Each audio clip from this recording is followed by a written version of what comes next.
Assalamualaikum, Shalom Om Swastiastu, Namo Buddhaya, salam kebajikan bagi kita semua.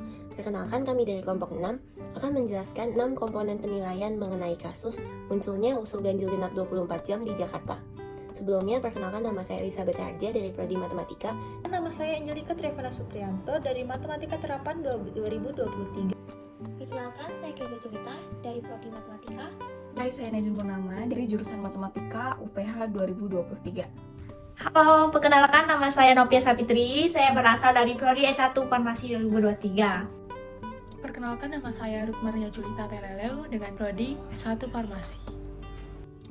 Analisis kritis terhadap kasus kemacetan dan polusi udara di Jakarta mencakup beberapa aspek.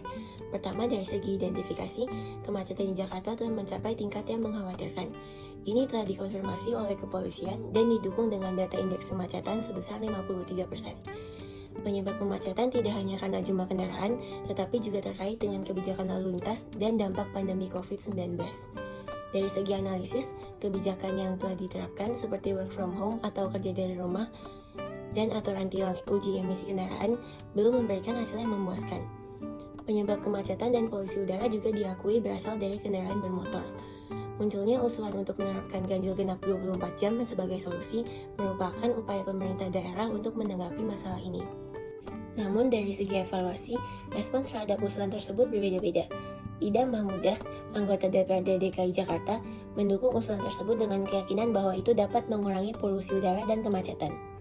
Namun Hasbiallah Ilyas dari PKB DKI Jakarta dan Yayat Supriyatna, pengamat perkotaan, menolak usulan tersebut. Mereka menyoroti bahwa ganjil genap 24 jam tidak dapat menyelesaikan masalah secara menyeluruh dan lebih menekankan pada perlunya solusi yang lebih holistik seperti peningkatan penggunaan transportasi umum.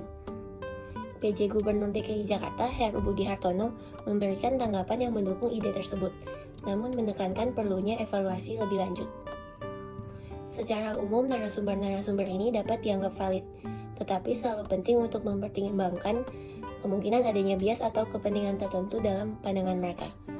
Secara keseluruhan, analisis kasus ini menunjukkan bahwa permasalahan kemacetan dan polusi udara di Jakarta adalah masalah kompleks yang membutuhkan pendekatan holistik dan evaluasi mendalam terhadap kebijakan yang telah diterapkan. Ganjil genap 24 jam perlu dievaluasi lebih lanjut untuk memastikan efektivitasnya dalam menanggulangi masalah tersebut. Selanjutnya saya akan menjelaskan klaim-klaim yang terdapat dalam kasus usulan ganjil genap 24 jam di Jakarta. Terdapat dua klaim, yaitu klaim faktual dan klaim subjektif. Klaim faktual adalah klaim yang mengatakan apa adanya dan bersifat fakta. Contohnya, kemacetan di Jakarta mencapai 53%, meningkat 35% selama pandemi COVID-19. Menurut data di Lantas Polda Metro Jaya yang diumumkan oleh Komdes Latif Usman. Lalu, yang kedua ada klaim subjektif. Klaim subjektif adalah klaim yang berdasarkan kebenaran atau ketidakbenaran yang berasal dari sudut pandang pribadi atau kelompok. Contohnya, usulan ganjil genap 24 jam oleh Ketua DPRD DKI Jakarta, Ida Mahmudah, sebagai solusi untuk mengatasi polusi dan kemacetan. Upaya ini diharapkan dapat meningkatkan kualitas udara dan kemacetan di Jakarta.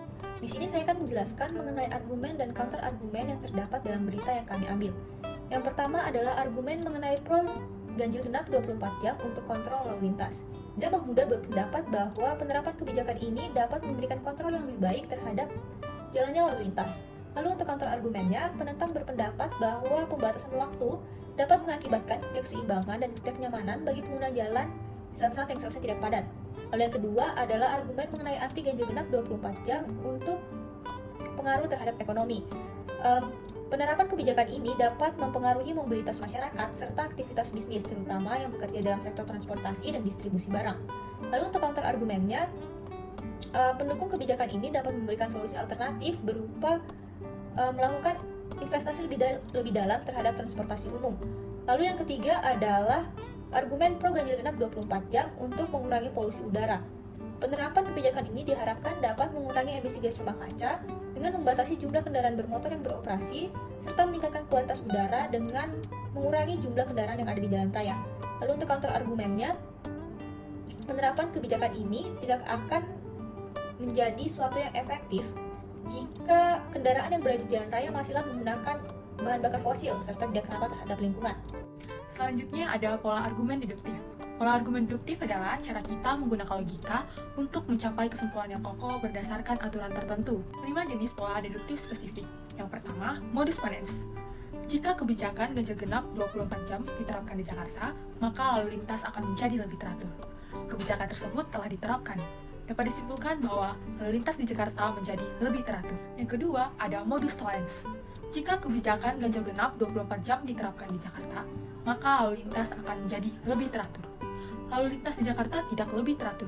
Oleh karena itu, dapat disimpulkan bahwa kebijakan ganjil genap 24 jam tidak diterapkan di Jakarta. Yang ketiga, modus disjuntif. Jakarta harus memilih antara menerapkan kebijakan ganjil genap 24 jam atau memilih mengadopsi kebijakan lalu lintas alternatif. Jakarta tidak menerapkan kebijakan lalu lintas alternatif. Oleh karena itu, dapat disimpulkan bahwa Jakarta memilih menerapkan kebijakan ganjil genap 24 jam. Yang keempat, dilema. Jakarta harus memilih antara kebijakan ganjil genap atau memilih kebijakan lalu lintas alternatif. Jika Jakarta memilih kebijakan ganjil genap, maka lalu lintas dapat lebih teratur. Jika Jakarta memilih kebijakan lalu lintas alternatif, maka biaya transportasi dapat lebih tinggi. Oleh karena itu, Jakarta dihadapkan pada dilema kompleks antara meningkatkan ketertiban lalu lintas atau menghadapi kenaikan biaya transportasi. Yang kelima, hipotesis. Jika kebijakan ganjil genap 24 jam diterapkan di Jakarta, maka polusi udara dapat berkurang. Jakarta menerapkan kebijakan ganjil genap 24 jam. Oleh karena itu, dapat diasumsikan bahwa penerapan kebijakan ini berpotensi mengurangi tingkat polusi udara di Jakarta. 2 contoh argumen induktif spesifik. Nah, sebelumnya apa itu argumen induktif spesifik?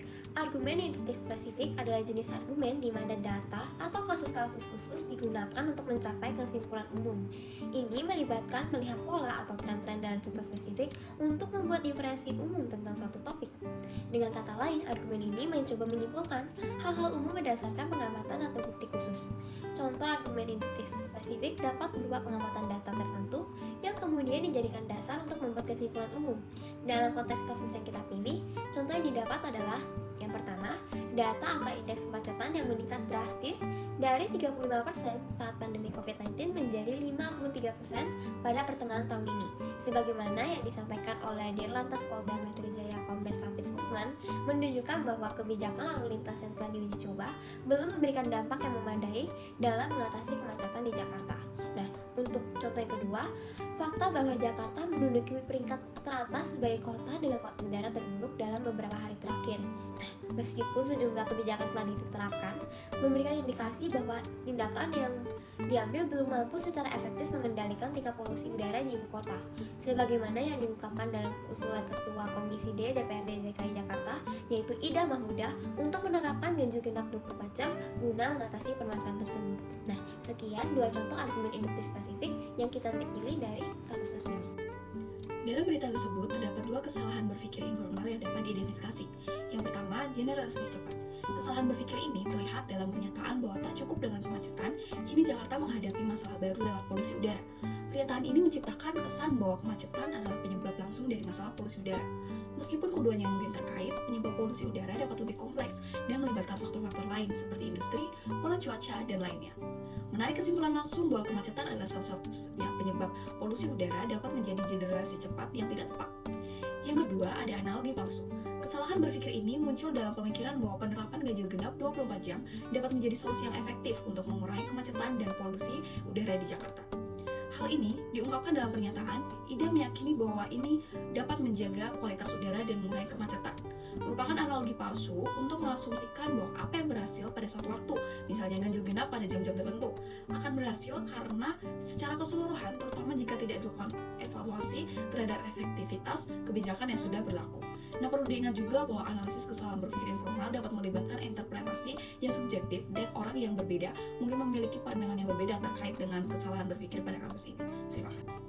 Demikian video penjelasan tentang analisis kasus pada kelompok kami. Semoga bermanfaat dan mohon maaf bila ada kesalahan kata. Terima kasih.